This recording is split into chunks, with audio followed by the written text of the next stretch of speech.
In this video, I want to go over the importance of in-season scouting and how finding fresh big buck sign and setting up over it can lead to success.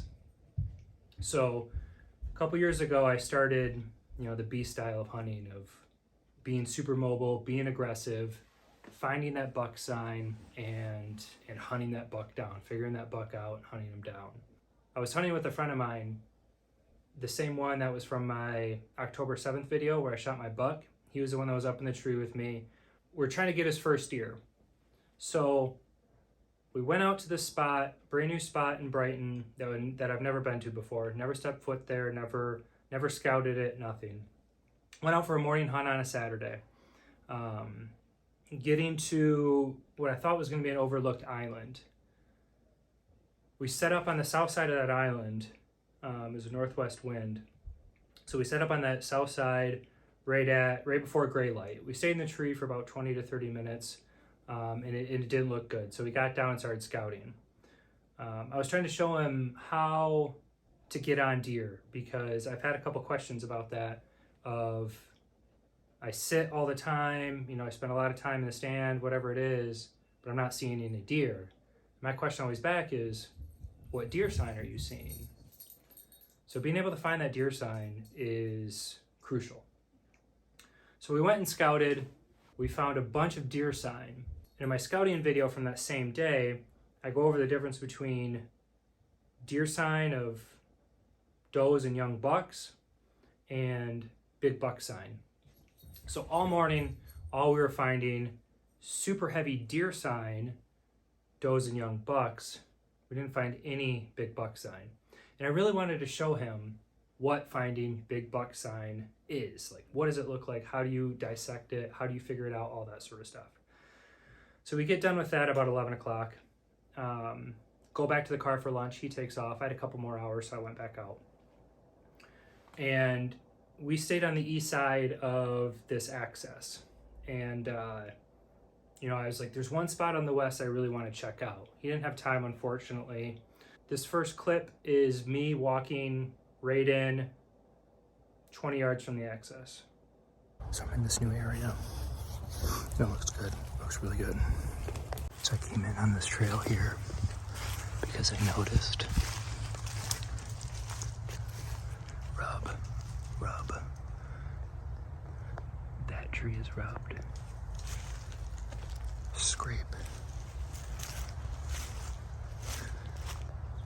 Scrape there, rub on that tree.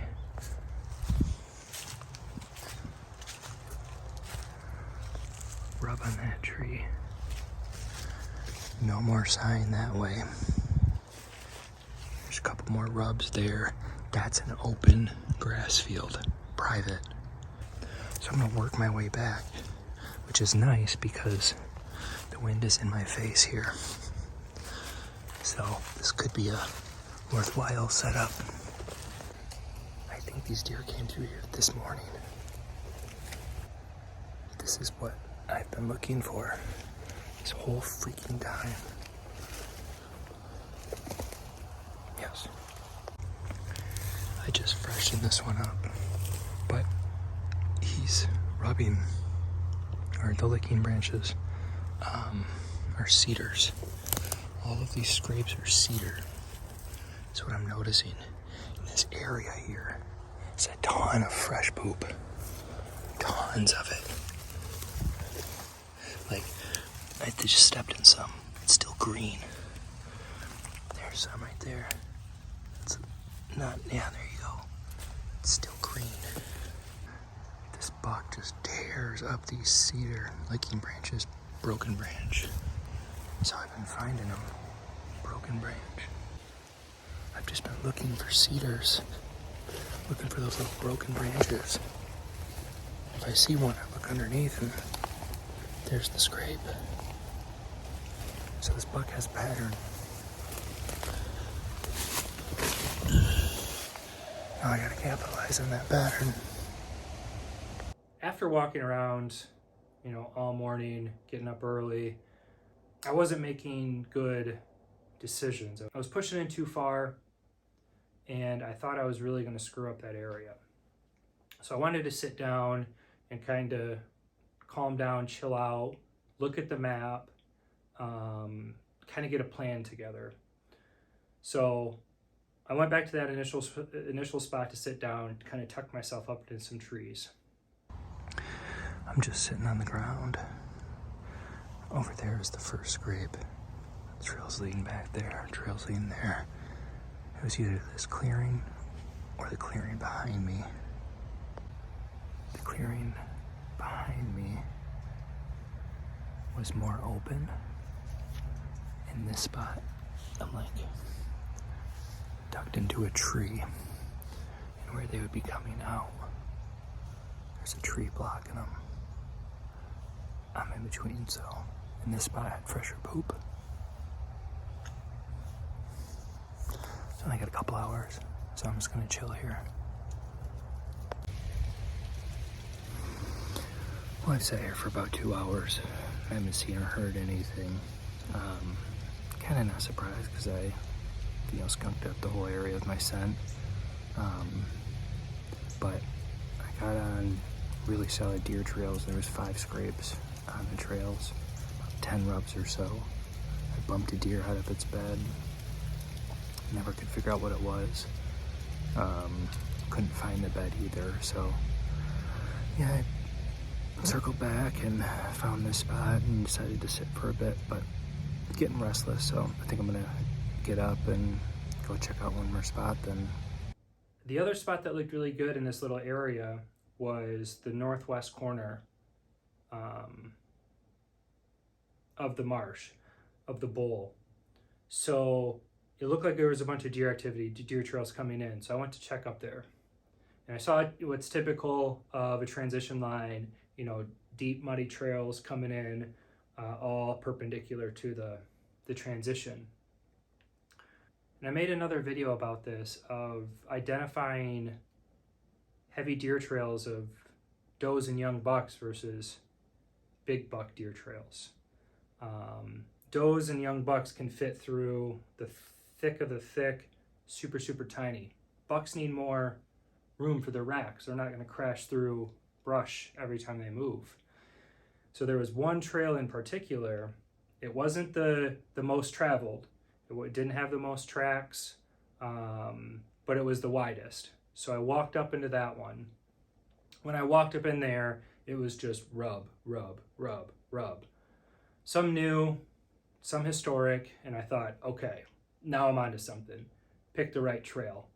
I went and looked at where I wanted to look. Everything was cool there, but on my way out, I'm just running into crazy sign. So I'm getting so sidetracked, just trying to follow the sign, trying to put a pattern together on this guy.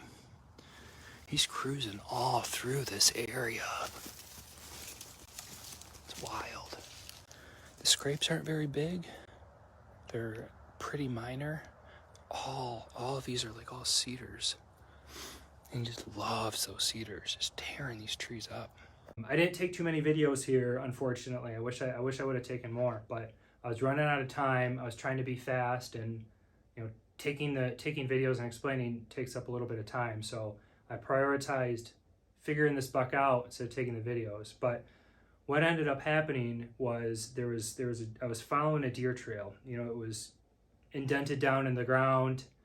There were rubs on both sides. So I was able to kind of work my way around, and I was mapping out every rub, every scrape, everything like that.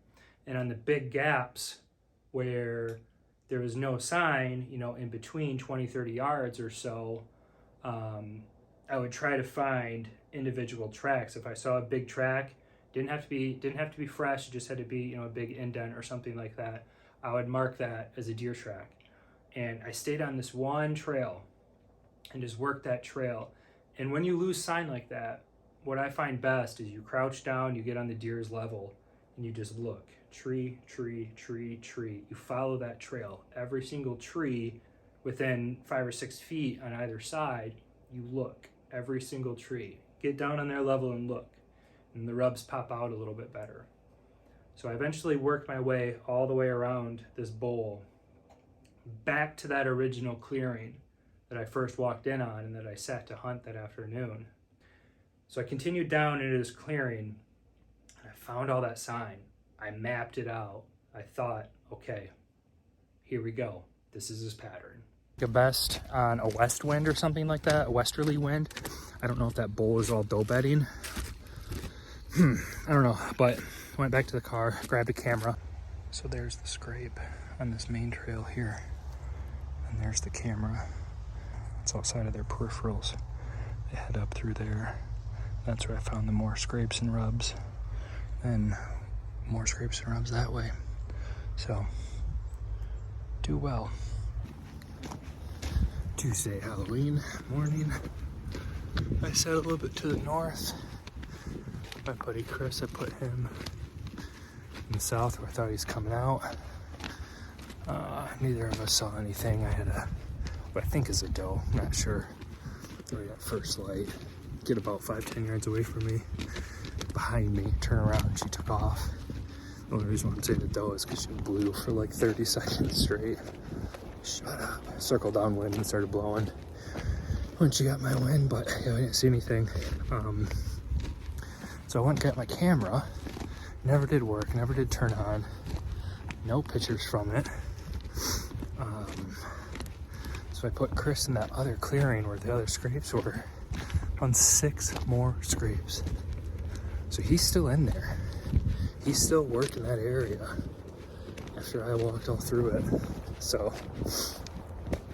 Chris still has a little bit of time, so he's setting back up, but those scrapes are fresh.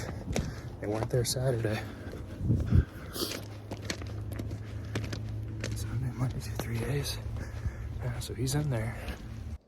Thursday rolls around and Chris is like, hey, do you mind if I go hunt that? I said, no, go sit in that original clearing, let me know if you see anything.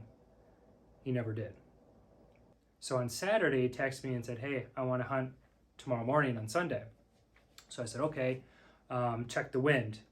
It was coming out of the southwest, which the past few days have been a northwest wind. So I thought, okay, we're still westerly, we're still good. Sit in that original clearing, and it should be fine. I was on a trip with my dad, doing our annual deer camp with him.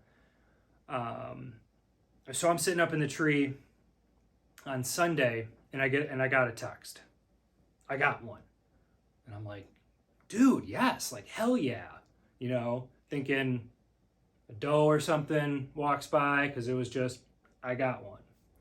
And I remind you, this is Chris's first year ever hunting. He's never shot a deer, nothing like that. As far as I know, he never had an opportunity at a deer, besides that fork that came in when we hunted together earlier in October. So just based on that, I got one. I wasn't expecting much. And he goes, I think it's a big one. I'm like, more details, like what is it, And he goes, I think it was an 8. Okay. Well, he saw mine that I got, which was a really good one. I said, what is it in comparison? And he said, I don't know. I think it's about the same. Okay. So I didn't see the shot. Just super jacked. I mean, yeah, it's your first year. Of course, you're not going to remember those little details. You need to get those reps under your belt. So I'm like, okay, chill out, calm down, let yourself settle, go look for the arrow. You couldn't find the arrow. I was like, do you see any blood? No initial blood. I'm like, okay, go sit back down, chill yourself back out. Okay. So I told him to wait a little bit longer. Then I get another text, and it's a picture of this buck. And I'm like, holy cow, this is a monster. And I'm like, dude, that's a 10, It's like, this is the biggest buck that I've ever laid eyes on public land. And I thought, my God, this thing is a giant. I was so pumped for him. And if it would have been any other hunt that I was on, I would have left the woods instantly and headed to him. But it was deer camp with my dad. You know, I cherish that moment. I only get 1 weekend a year doing that with him. So I stayed out there with him, and I was like, send me a better picture of this rack. And you roll it over, and that's the picture you're seeing.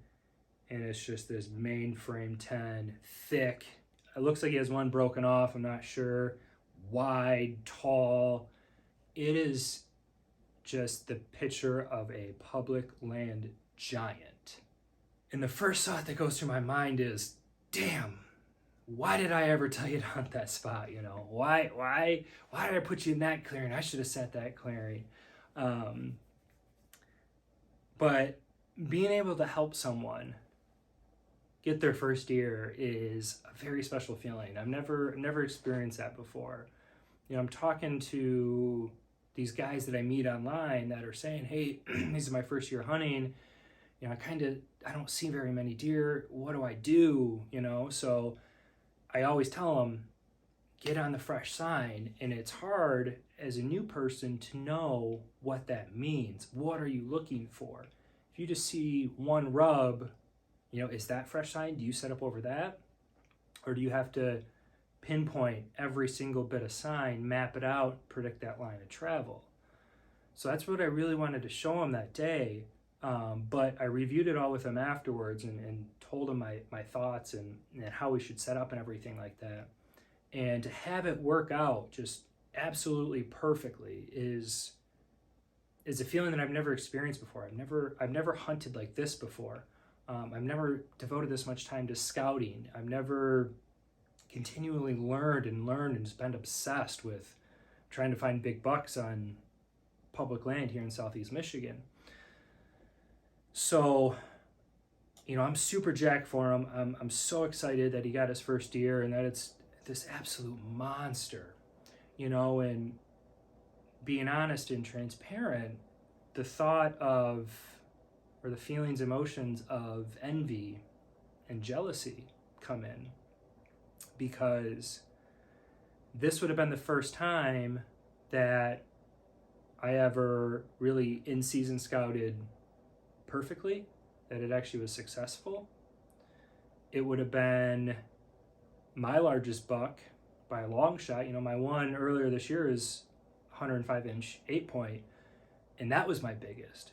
This one, you know, I haven't seen it in person, but it's potential Pope and Young 10-point.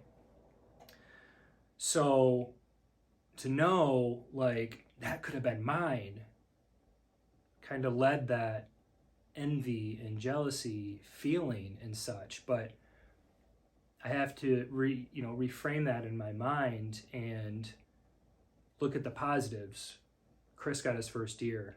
It was an amazing deer. My efforts of scouting worked. I was able to predict the movement and where he would come out of.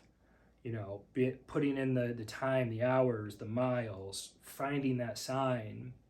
You know, I'm taking it as a win for me in my hunting journey as much as Chris is taking it as a win for him in his hunting journey. But being able to share that experience is something truly special. And I am incredibly happy for Chris, incredibly proud of Chris for being able to pull that shot off.